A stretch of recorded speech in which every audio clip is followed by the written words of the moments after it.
Good evening. I am Nicole Bell, and I am the Executive Director for the Kern Water Collaborative. This evening, we have invited you here to talk to you about the Kern Water Collaborative and the Nitrate Control Program. Barbara, if you'd go ahead and go to the next slide. Guidelines for today's meeting. I don't see anybody that are listed as just a phone number, so we can see who you all are.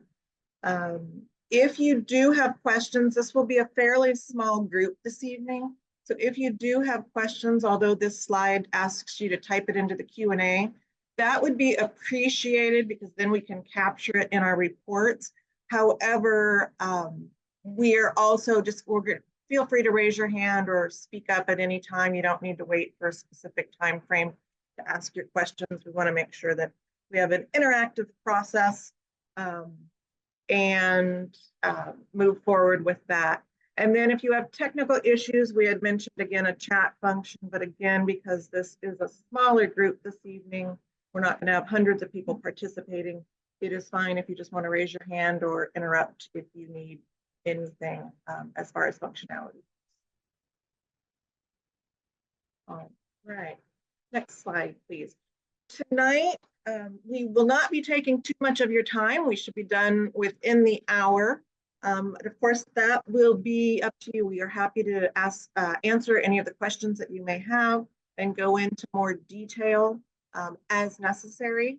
But tonight, we will be introducing you to the Kern Water Collaborative, the Nitrate Control Program, as well as what's next and how you can be involved. And the purpose of today's webinar is to let you know who we are, what the Nitrate Control Program is, and most importantly, inviting you, your colleagues, and other community stakeholders to participate in the process as we move forward. And we'll talk to you about how to do that. I had mentioned I am Nicole Bell, the Executive Director of the Kern Water Collaborative. This slide has all of my contact information, which is also on our website. The technical team for Kern Water Collaborative consists of Ludorf and Skolmanini, as well as GEI Consulting. They're working as a team to assist us with all of our technical reports and data gathering. Barbara Delgish, will be speaking this evening, so you will have an opportunity to meet her. Jackie Takeda will also be speaking this evening, so you will meet her. She is with GEI Consulting. Vicki Kretzinger with Ludorf and Skolmanini will not be speaking this evening, but she is a very integral part of the team. And Richard Meyerhoff, who has not joined us this evening with GEI, is also part of the technical team. So these four are our team that are doing all of background information, all of the data gathering so that we can develop our plans as necessary moving forward, and they will talk to you about that. Our external affairs, outreach, and media team is a combination of Break 9 out of Fresno. They will be assisting with all of our social media platforms, our website, and the different social media accounts that we have to help educate about Kern Water Collaborative, the Nitrate Control Program, and ultimately our bottled water delivery and well testing, which is probably about 8 to 10 months out, which is a very important aspect of our short-term process for the Nitrate Control Program. And then Providence Strategic Consulting here in Bakersfield is who we have contracted with to help with our outreach and all of the work that we'll be doing with our local communities, such as yourselves, in order to get feedback and receive information as to the best ways to provide assistance to our local communities throughout our boundaries within Kern County, which we will identify during today's meeting. Next slide. The Kern Water Collaborative is a nonprofit 501c3 that we developed in June of 2022. And to back up a little bit, just to give you background, a group of interested business communities, specifically permitted dischargers, in 2021 came together and started having the conversation with the thought that we knew that the nitrate control program would be coming to the Kern area. It started 4 years ago north of us, and we had thought that we would be getting notice to comply here in Kern in 2022. So we began these processes in 2021. But for various reasons, the Regional Water Quality Control Board did not begin the program here in Kern, or the requirements of the program, until December of 2023. So the Kern Water Collaborative and the group that came together to develop the organization was ahead of the game, and therefore we're kind of well ahead of where we need to be as far as presenting this program, not only to permitted dischargers who will be funding the organization and the program that we provide to the public. We are made up of a board of directors of 11. There are 4 board officers and 7 board members, and those folks represent a crosshatch of industry here in Kern County: irrigated agriculture, coalitions, dairy and bovine operations, food processors. Farmers are being represented through the irrigated agricultural coalitions, but some farmers may have their own individual permits that they need to comply with, and they are being represented, as well as POTWs, publicly owned treatment works, wastewater treatment facilities, and the oil and gas industry. So you can see that it is a crosshatch of industry coming together to be prepared to help solve the nitrate problems in our groundwater. And we got a head start on that in 2022. And now, because the notice to comply were sent by the Regional Water Quality Control Board to dischargers in December of 2023, those documents let those growers, permitted dischargers, know of the new requirement and their need to determine how they were going to meet the nitrate control program. One of those options is to join a management zone. Kern Water Collaborative would be that management zone for anyone in Kern County to participate. Next slide, please. So this evening, for some of you who may not know about the nitrate control program yet, we would like to show you a brief video. Talks about groundwater nitrates and groundwater management, and an introduction of what the nitrate control program is and how it came about.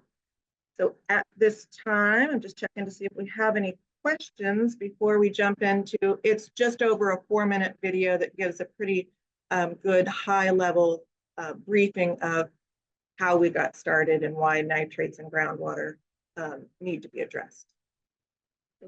Barb, we can go ahead. Central Valley is probably the single densest area of agricultural production, certainly in the country and probably on the planet. We depend on nitrate to grow our food. It's used as fertilizer.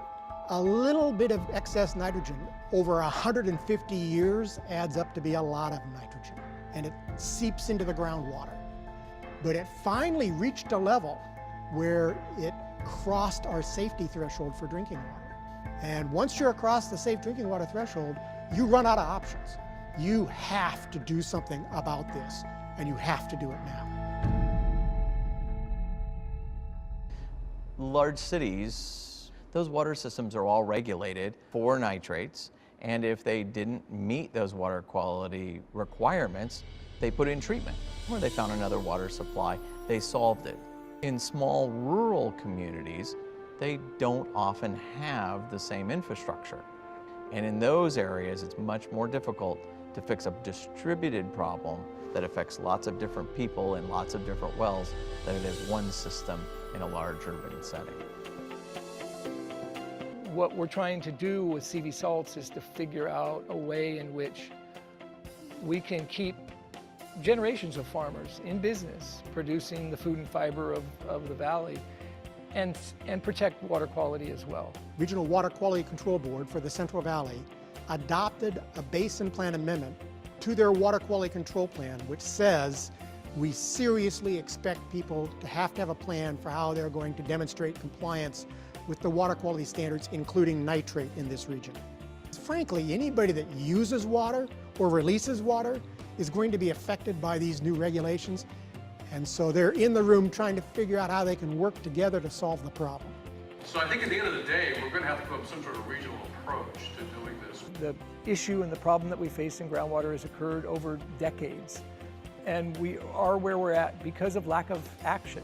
We need to address the water quality problem in the groundwater. We also need to do it in a way that farmers like myself and my son can continue to farm. So the new basin management plan for nitrates has two options available. One of them is the same old option that's always existed, simply meet the drinking water standard at your point of discharge. So for the vast majority, that's not really an option at all. Option two, the new option available, is to form management zones. So the concept of a management zone is all of the people inside of that geographic boundary work together to provide drinking water to those who don't have quality drinking water. In exchange for that, they get flexibility in how they meet the nitrate requirements, therefore giving them both financial incentive and the regulatory compliance to be able to continue farming or continue their wastewater treatment plant. Rather than the state coming in and saying, this is how you comply, what we're proposing is for the local areas to join together and figure out how's the most efficient way for you to comply and achieve this goal, which is safe drinking water and an economically viable Central Valley. We have a couple of areas that have been working on this now for a year or two, and they're teaching us from their experience the problems they run into that we want to avoid in the future so that it's less expensive and easier for the next ones to do it. And so I think the first steps have really taken place in this process, is understanding those. Now we have to actually implement it. I think the really fortunate circumstance that we have is that our world-class nitrate problem in groundwater is matched by world-class agricultural operations, world-class dairy operations, world-class wastewater treatment operations, world-class scientists. So if anybody can solve this problem, we can. You'll end up with a pretty good solution a lot sooner that works a lot better than you could possibly imagine.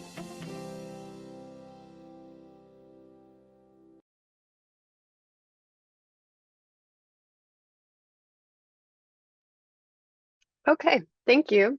Thank you, Hope you Barb. guys, hope you guys Sorry, I'm going enjoyed to that. interrupt. I'm going to interrupt really quick because we did have a question during the video about whether or not the video and the slides from today will be available. And yes, they will. Everything that the Kern Water Collaborative does, or majority of things that we do anytime we have a public meeting, we will be providing both the video through our YouTube channel as well as the PDFs of the slides that we use. And we will also be translating all of our videos and documents as needed, and have translation into Spanish posted on our on our website as well. So our website will provide links. Once we have everything up, it'll provide links to our YouTube channel. And we'll talk to you throughout tonight's presentation about how to get involved, what to look for on our website, and how to register for upcoming meetings. So I'll save that for that time a little bit later. Thank you. Okay, thanks, Nicole. So my name is Barb Dalgish. I'm a hydrogeologist, and I'm going to kind of go over some of this more information about the nitrate control program. So I'll talk about why we actually care about nitrate, who needs to be involved in the proposed management zone, and where drinking water can be affected. So we care about nitrate because at certain levels, and they mentioned this in the video, it can be unsafe for us to drink. So you can't see, smell, or taste nitrate in water. And unfortunately, you can't boil it out of water. So if it's there, it's going to be a problem. Nitrate itself is a chemical that can be found in most fertilizers, in manure, and in septic tanks. And as I'll describe in the next slide, nitrate can be carried down through the soil into groundwater through rain or irrigation. So when nitrate levels reach a certain limit, they can be hazardous to your health. The state and federal government have set legal limits on the amount of nitrate in water used for drinking. So that legal limit is 10 milligrams per nitrate per liter as nitrogen. Sorry. As I mentioned, the limit for safe drinking water of nitrate is 10 milligrams per liter nitrate as nitrogen. So anything above that is considered to be unsafe for drinking water. So nitrate coming from fertilizer, manure, or septic tanks can be carried down through the soil thanks to rain or irrigation water and can eventually enter into wells that provide drinking water. The schematic on the left side of this slide represents a typical well structure in the Central Valley. Below the ground surface, there are many layers of different materials, including sand, gravel, and clay. Wells typically tap into the sand and gravel units in order to pump groundwater to the surface for irrigation and for drinking water. The well's construction is an important component for keeping your water supply safe. For example, there is usually a seal of some type that protects your well from any spills or activities on the land surface that might contaminate your well. Groundwater from water-bearing units beneath the land surface can, however, contain unsafe levels of nitrate, and the proposed management zone is working to identify areas where this may be occurring. There are two main types of wells that provide drinking water to residents in the management zone. The first is public supply wells, and the second is privately owned domestic wells. So you know if you get your water from a private domestic well if you don't pay for a water bill. Public supply wells are required by the state to be tested regularly for chemicals, including nitrate, and many public supply wells have a treatment system to make sure that the water is safe to drink before it reaches homes. Privately owned domestic wells are not required to be tested on a regular basis, and so may have been tested once when the well was first installed, but it's up to the well owner to take action to address unsafe levels of nitrate before the water in that well is used for drinking. So now that we have a basic understanding of groundwater wells, how nitrate can get into our wells, and why nitrate could be a problem for safe drinking water, we can shift our discussion back to the nitrate control program. So as the video we watched a few minutes ago described, the nitrate control program wishes to balance safe drinking water with keeping the agricultural economy thriving. The nitrate control program sets up three main goals stated on this slide. The first goal is to provide safe drinking water supplies to residents impacted by unsafe levels of nitrate. The second goal is to reduce nitrate impacts to water supplies by ceasing causing or contributing to a nitrate exceedance in groundwater. The third and final goal is to restore groundwater quality with the caveat of being reasonable, feasible, and practicable. The map on the right-hand side of this slide represents the majority of Kern County within the Central Valley, and the people involved with dealing with nitrate within this area are proposing to create the Kern Water Collaborative Proposed Management Zone. So the first focus of the Kern Water Collaborative will be addressing the three goals in the green area, and a later, more long-term focus of addressing the same goals in the brown area on that map. For more information about the nitrate control program and some of the successes of the program to date, please visit the website on this slide, and I'll try and put that in the chat when I'm done talking. Next slide. There are many benefits and positive results from participating in the Kern Water Collaborative Proposed Management Zone. So we'll be bringing safe drinking water to residents and communities that. So we'll be as actually Nicole already mentioned, we'll be starting a domestic well testing program, and for wells that test above the nitrate limit, we'll be providing safe drinking water to residents in communities that need it. So the the benefits of the management zone are that we can work together and share the costs of nitrate management, and we can identify solutions that are tailored specifically to the local Kern County areas where nitrate problems exist in order to help reduce or lower nitrate levels in groundwater while supporting the local economy and communities. So the Kern Water Collaborative seeks to involve as many people as possible as we work together to solve the nitrate problems in the subbasin. This includes growers, dairies, feedlots, poultry farms, wineries, composting facilities, and other permitted dischargers.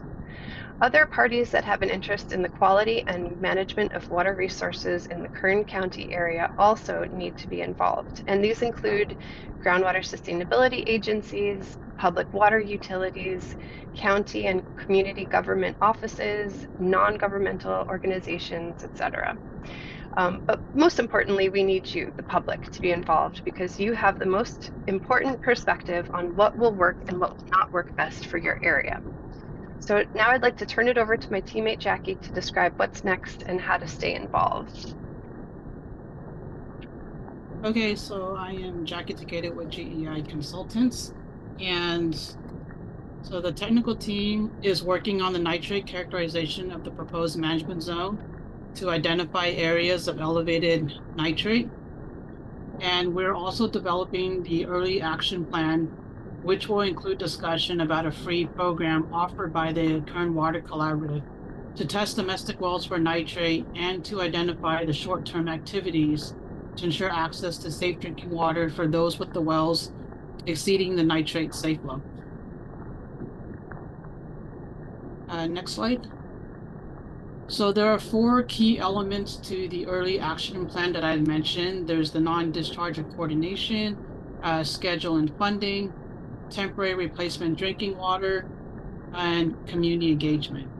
So for the non-discharge of coordination element, the early action plan, also known as the EAP, will discuss the processes that we'll have in place to coordinate with the local, regional, and state agencies.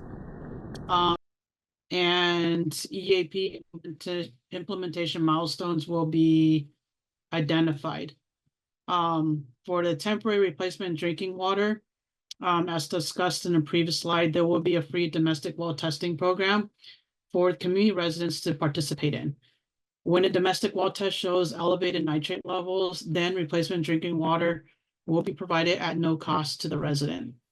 So one of the elements is the temporary replacement drinking water, and discussed in the previous slide, there will be a free domestic well testing program for community residents to participate in. So when a domestic well test shows elevated nitrate levels, then replacement drinking water will be provided at no cost to the resident. The last component for the early action plan, the Kern Water Collaborative is looking to obtaining local input from the community residents on EP development. There will be a few comments by the Kern Water Collaborative for community residents to participate in. And during the KWC will gain input and identification of the proposed solutions. So what's next and how to stay involved? As she mentioned, there's an early action plan, which has a lot of outreach and engagement components associated with it, as well as the bottled water delivery program and the domestic well testing program. But there's also a proposed management zone proposal. And that has a lot of other components that we'll talk about in our next public meeting. But we would definitely like anybody's input as we are building these documents for your review and comment before we submit them in December. So that's up and coming. So in the next meeting, the next public meeting that we'll have in August, we'll be reviewing kind of the contents of each of those proposed management zone submittal documents. So we would really love your input on that. Also, it's great to, the word of mouth is a really important tool because you know, we can tell you all about our program, but it means more to everybody when it comes from somebody that you know. So we would appreciate it if you tell your neighbors about the project, introduce them to the Kern Water Collaborative, you know, show them the flyer or the email or the YouTube video, anything that can get them involved as well.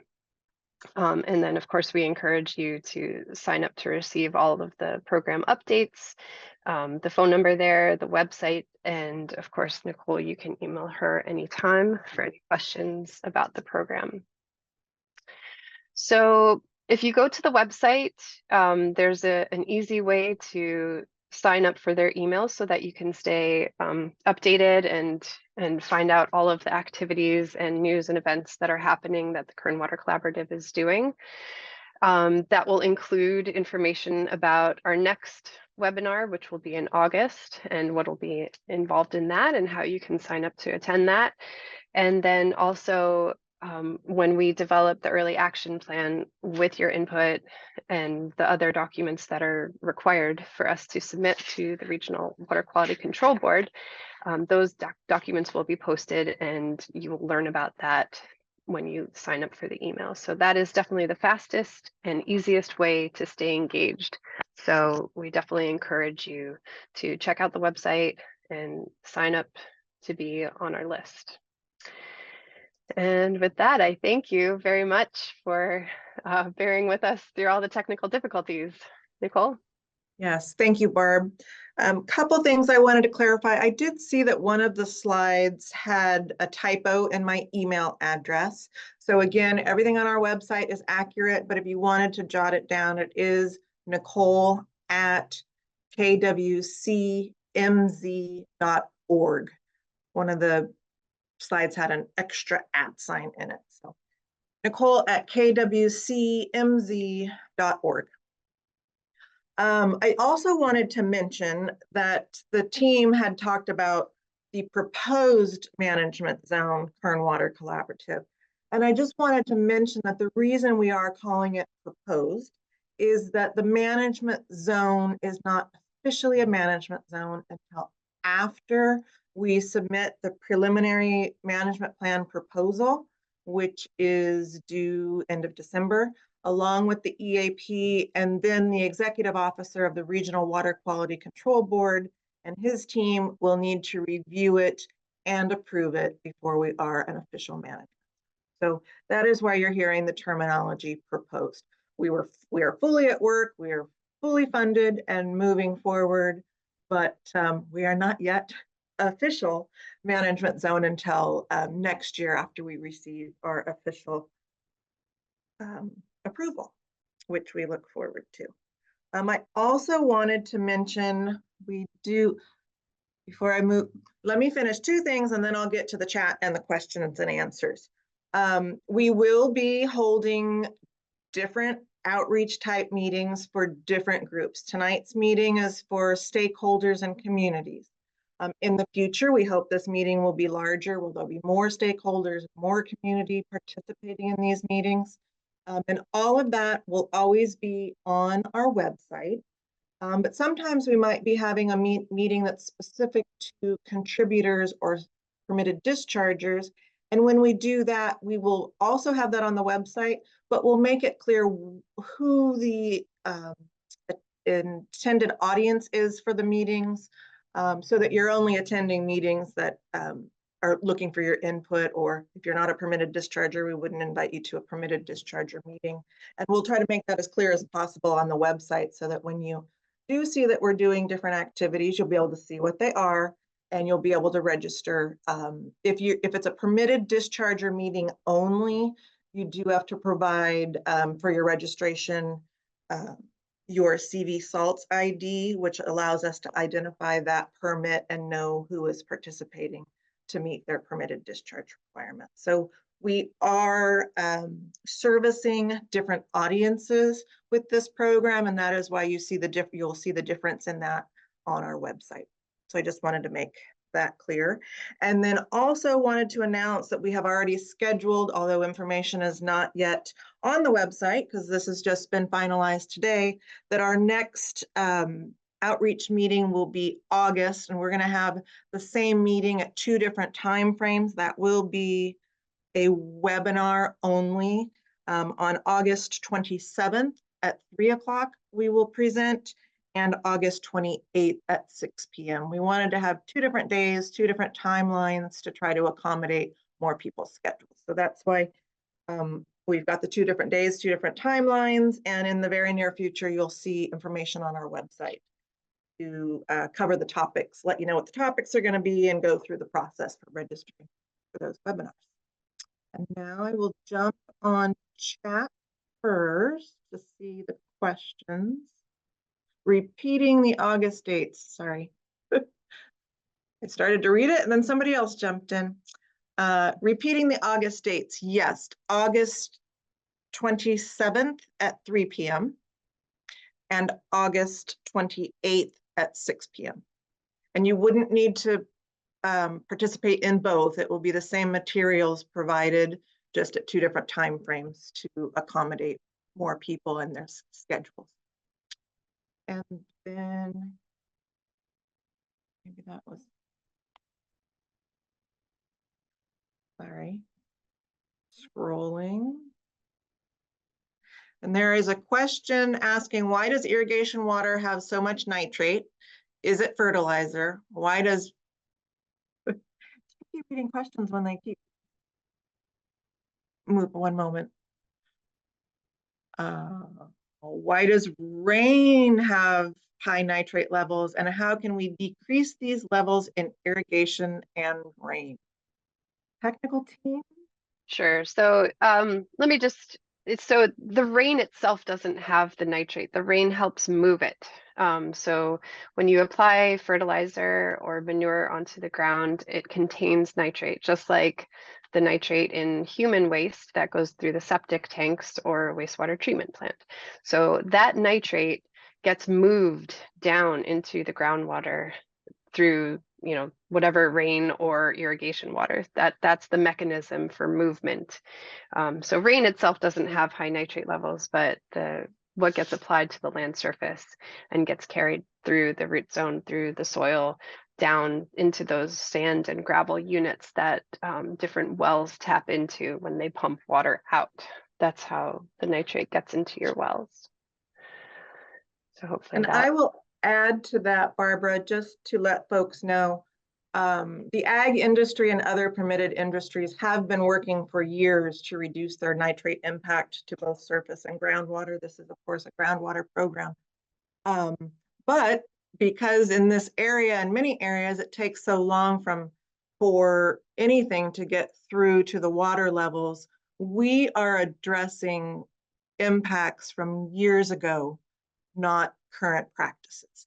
So we are moving forward, trying to make changes, documenting what's currently being done on the ground and through industry, which is heavily regulated, and then looking for ways to provide safe, clean drinking water to folks. But I just want to make sure everyone knows that the industries are working hard to ensure that current practices are not continuing to degrade the groundwater.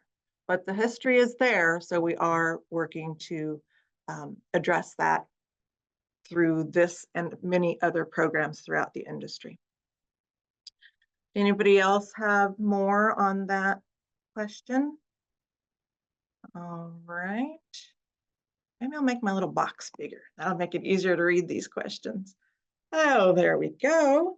Okay. The next question is asking, is there a criteria for the well testing program to support renters and request these services? Because in priority 1 basin areas, there's been an issue due to landlords not allowing well testing to take place, which leaves renters at a disadvantage.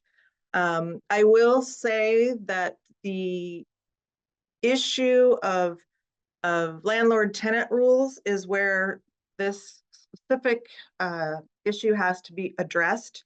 The nitrate control program is not in control of landlord-tenant rules.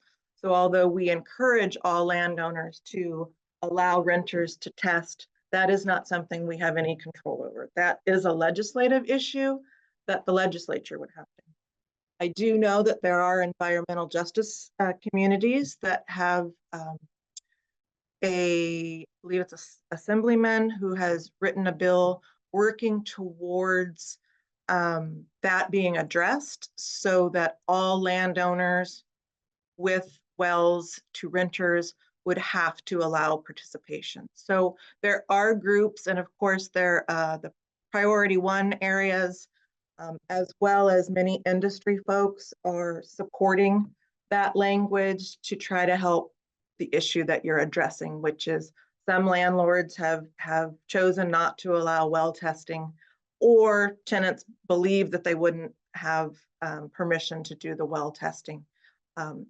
So the management zones and industry have no control over that. It is a legislative issue, and there are some trying to address that currently, actually. So in the near future, hopefully something will come of that.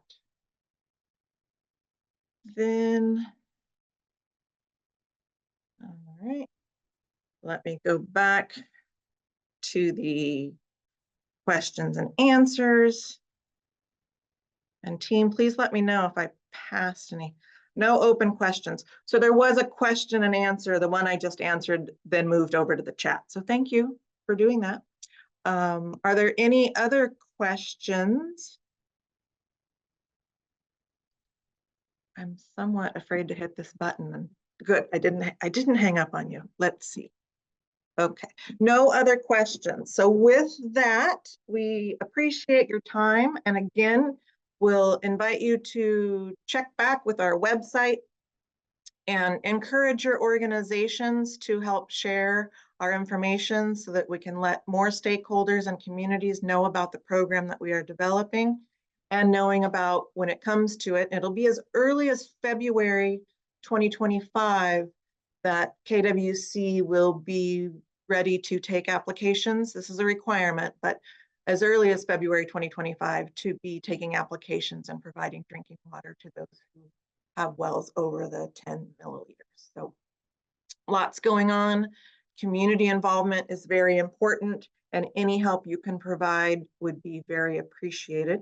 We will continue to have these types of meetings with different topics, and as we get closer to submittal dates and actual documents for community and participants to review, these meetings potentially will become longer than what we have done today in less than 45 minutes. So with that, making sure I don't see any other questions, we appreciate your time and wish you a good rest of your evening. Thank you very much.